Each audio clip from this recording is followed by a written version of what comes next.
क्या हुआ मैंडी? कुछ नहीं। तो फिर ऐसे गधे की तरह मुंह क्यों लटकाया हुआ है? मैं गधा हूँ? ज्यादा डेले मत दिखाओ। जाओ जाकर मेरे लिए नाश्ता बनाओ। मैं नहीं बना रही, खुद जाके बना लो। क्या कहा? और वैसे भी मैं बहुत उदास हूँ। कहीं ये ना हो कि मेरी उदासी का नशा ना तुम पर गिर जाए। अब क्या दौरा पड़ गया तुम्हें? क्यों उदास हो तुम? सैंडी, कल वैलेंटाइन डे है, तो मुझे वैलेंटाइन विश करने के लिए कोई भी नहीं है। तुम्हें वैलेंटाइन विश करके किसी ने अपना दिमाग खराब करना है? क्या कहा? अच्छा बस करो, ज्यादा ओवर रिएक्ट मत करो, बैठ जाओ। वैसे मैंडी, क्या तो तुम ठीक रही हो? हम दोनों का कोई भी वैलेंटाइन नहीं है। क्या हम इतनी बुरी हैं सैंडी? हाँ शायद। तुम बुरी हो सकती हो, मैं बुरी नहीं हूँ। अगर हमारी किस्मत में हुआ तो हमें मिल ही जाएंगे हमारे वैलेंटाइन। जरूर। अच्छा तुम इन बातों को छोड़ो, जाकर मेरे लिए नाश्ते का बंदोबस्त करो। वैसे भूख तो मुझे भी बहुत लगी है सैंडी। है ना? तो फिर जाकर बनाओ नाश्ता। अच्छा सा नाश्ता बना के लाती। इतने सारे पैसे तुम्हारे पास कहाँ से आए? अब ये मैंने अपने दिमाग से कमाए।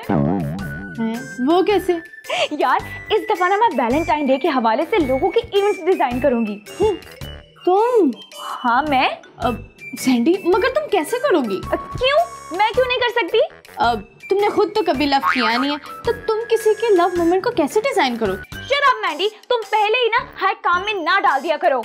मैंने ना नहीं डाली, मैंने सिर्फ तुम्हें हकीकत बयान की है। हम दोनों ना मिलकर प्लान करते हैं। क्या? रीमा का वैलेंटाइन इवेंट। क्या? रीमा के साथ शादी होगा? ये मैंडी, ये वो वाली रीमा नहीं है, ये आम सी लड़की है रीमा।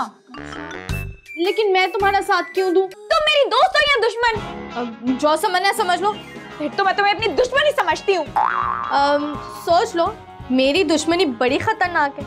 और तुम्हें नहीं पता कि मैं कितनी खतरनाक हूँ। मैं तुम्हारे डराने से ना डरूंगी नहीं। अपनी फजूल बकवास बंद करो और बताओ तुमने रीमा को क्या कहा है? वही जो मुझे कहना चाहिए था। वैलेंटाइन डे हमारा त्योहार नहीं है और ऐसे फजूल त्योहार को मनाना गुनाह है। तुम्हें किसने कहा? मैंने खुद पढ़ा और सुना है।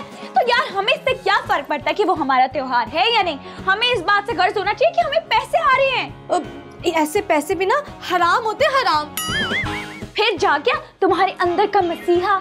शुक्र है जाग जाता है, वो भी वक्त पर। तुम्हारा तो कहीं नींद की गोलियां खा के ना कोई मरा पड़ा हुआ है। मुझे लेक्चर मत दो, मेरा साथ देना है तो दो, वरना भाड़ में जाओ। अब मैं इस काम में तुम्हारा साथ तो बिल्कुल नहीं दूं। अब सोच लो। अब सोच लिया। Okay fine.